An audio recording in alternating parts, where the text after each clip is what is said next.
Hi all my crafty friends, and welcome back to Designs by Gaddis. If you're new here, welcome. I'm so glad you found my channel. Be sure to like this video and subscribe. By doing so, you will help others, just like yourself, be able to find my home decor DIY videos. To make the adorable tiered tray sign, I used a wood coaster from Michaels. These are perfect for tiered tray signs and they stand up on their own. I think I paid like $5 for a pack of 4.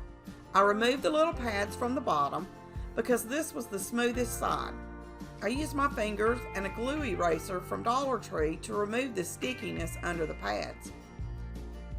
I then stained the entire wood block with antiquing wax. After I let the wax dry, I used white acrylic paint to paint the entire block and use my hot air gun to dry it quicker. Let me tell you, this hot air gun saves me so much time when I'm working on projects. I'll leave a link in the description of the hot air gun I got from Amazon.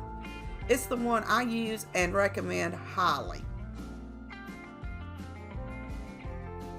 I then used a Dollar Tree sanding block to give the sign a rustic, weathered look. I paid more attention to the sides than I did the front and the back.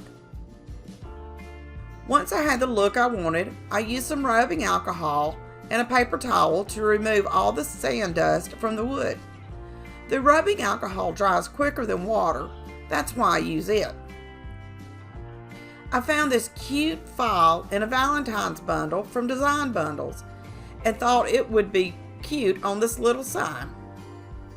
Instead of using regular vinyl, I decided to use black Flocked HTV vinyl and red Glitter HTV vinyl.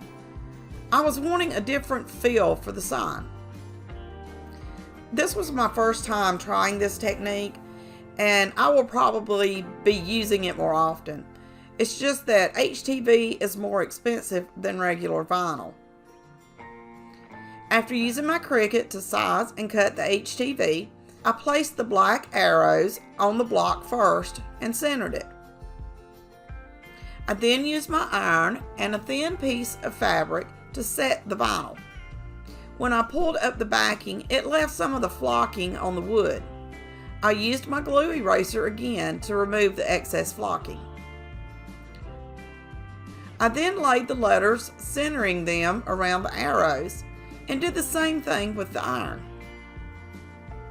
The tiered tray sign turned out so stinking cute. I'm glad I used the HTV. It gave the little wood sign a little extra texture.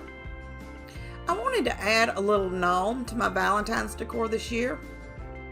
I picked up this cute Valentines Scarf, kids' pair of socks, and had the Mop Head in my stash. I needed something to make the gnome out of, and the only thing I could find was a small can of chili. So I used it as my base. I placed the can into one of the socks. I could still see the label on the can, so I added the other sock, and that fixed the problem.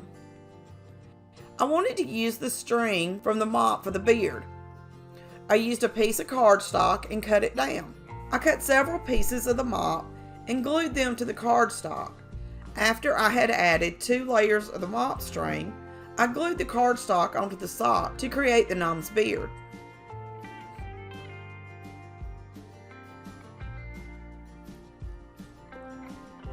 I used a small piece of twine and tied the top sock just to hold the sock in place.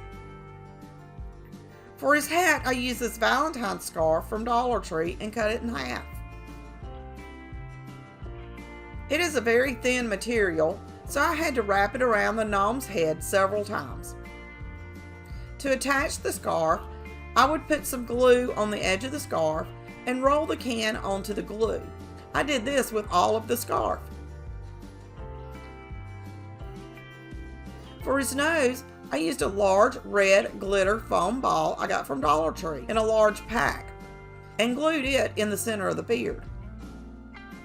I also had some felt stickers and decided to use a white one on the center lower part of the hat.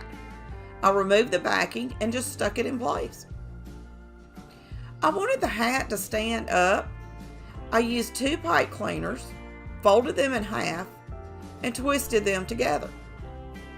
I wish I would have thought of this before I glued the hat on. It would have been so much easier. I worked my way down from the top of the hat to the edge of the can. Once I found the edge, I used some hot glue and stuck the pipe cleaner into the glue. I placed the second one directly across from the first. And then I did the same thing to the ones on the side. By doing this, my hat had a way to stand up. I moved the layers of the hat back up the pipe cleaner and used a small piece of twine at the top to hold all the fabric in place. I then decided to trim and shape the beard using my scissors.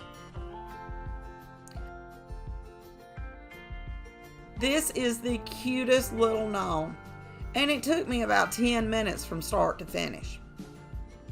My Valentine's decor is starting to come together. I have a lot more ideas for this Valentine's season, and I will be sharing them with you. If you haven't already, go ahead and like this video and subscribe to my channel. I upload weekly home decor DIY videos, and you know you don't want to miss any of them. So go ahead and hit the bell notification so you'll be notified when I upload a new video. And as always, thanks for watching. Until next time, happy crafting!